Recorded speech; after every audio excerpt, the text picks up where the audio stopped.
Nasib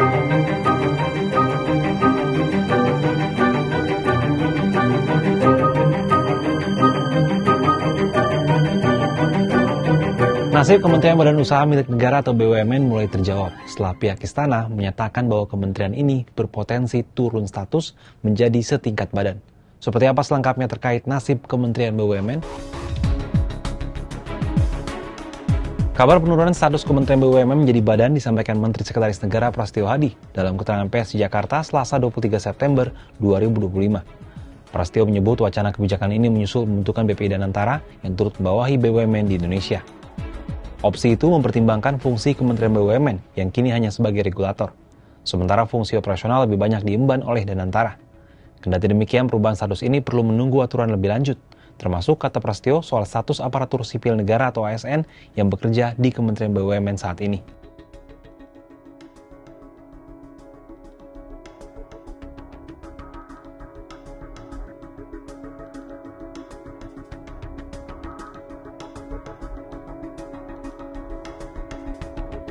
Sebelumnya, wacana peleburan Kementerian BUMN dengan BPI Danantara kembali menguat setelah Menteri BUMN Erick Thohir diresafel oleh Presiden Prabowo Subianto menjadi Menteri Pemuda dan Olahraga. Posisi Erick kemudian diisi oleh Wakil Menteri BUMN sekaligus Chief Organizing Officer BPI Danantara, Doni Oskaria, sebagai pelaksana tugas Menteri BUMN.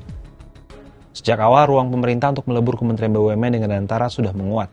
Banyak fungsi strategis kementerian telah dialihkan ke Danantara, termasuk pengelolaan dividen, restrukturisasi perusahaan, pembentukan holding, hingga pengesahan rencana kerja investasi. Praktek ini membuat posisi Kementerian BUMN semakin kehilangan peran. Lantas, apakah rencana penurunan status atau peleburan Kementerian BUMN dengan BPI Danantara ini mungkin dilakukan? Apa untung dan ruginya jika hal ini terrealisasi? Menanggapi hal itu, pengamat BUMN dari Next Indonesia Heri Gunawan menilai, seiring berakhirnya masa jabatan Erick Thohir sebagai Menteri BUMN, sudah sepatutnya lembaga tersebut dilebur dengan BPI Danantara. Pasalnya, fungsi utama Kementerian BUMN yakni mengelola BUMN sudah diambil alih oleh BPI Danantara. Apalagi, sesuai Undang-Undang BUMN yang baru, seluruh aset BUMN bukan lagi kekayaan negara yang dipisahkan, melainkan lembaga privat. Hal berbeda dengan BPI Danantara yang merupakan lembaga publik sekaligus menjadi pemegang saham BUMN. Lembaga ini sama saja dengan badan-badan lain dalam pemerintahan Kabinet Merah Putih. Ini membuat tak ada hambatan bagi Presiden Prabowo untuk membubarkan Kementerian BUMN. Hal senada disampaikan Direktur Eksekutif Parameter Politik Indonesia Adi Praitno yang menyebut sudah sepatutnya Kementerian BUMN dibubarkan, apalagi dengan adanya kehadiran BPI Danantara.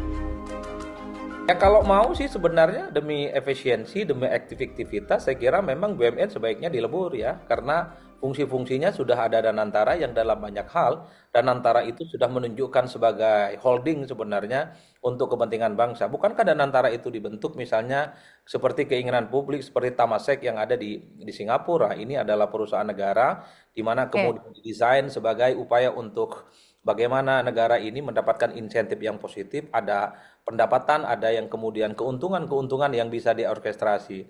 Inilah yang saya sebut sebenarnya tanpa Menteri BUMN sekalipun per hari ini, saya kira Danantara sudah men-take over semua keinginan-keinginan supaya perusahaan negara, perusahaan bangsa itu memang diorkestrasikan untuk mendapatkan keuntungan yang banyak ke depannya.